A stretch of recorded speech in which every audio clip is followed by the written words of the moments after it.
Why staying a casual sniffer almost never happens. Now, you produce an amount of dopamine whether you're ADHD or whether you don't have ADHD.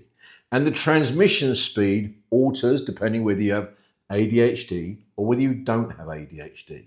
However, the one thing that is the same is this. When you do a line of nasal ingestion of you know what, it produces a large, huge quantity of dopamine, incredibly fast.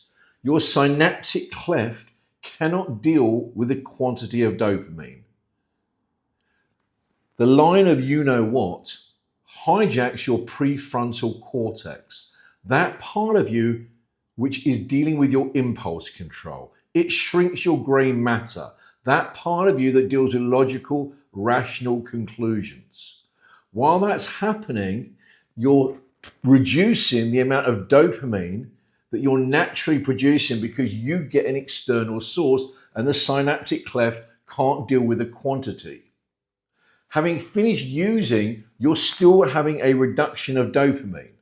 The next time you go to use casually, again, you get a huge surge of dopamine. Whether you do a line, 2 lines, a 0.4, a Henry, it doesn't matter. But the moment you do it, you get a huge surge of dopamine. Once again, more than your synaptic cleft can deal with.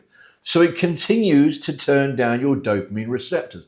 Fast forward, having done this a few times, the amount of dopamine that you're now producing with your ADHD or not ADHD is even smaller than it was before.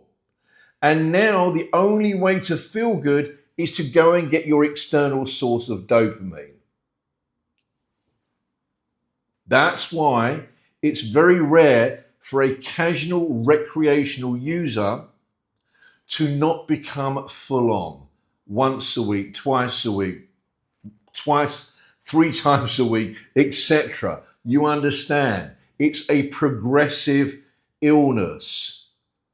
What's that about?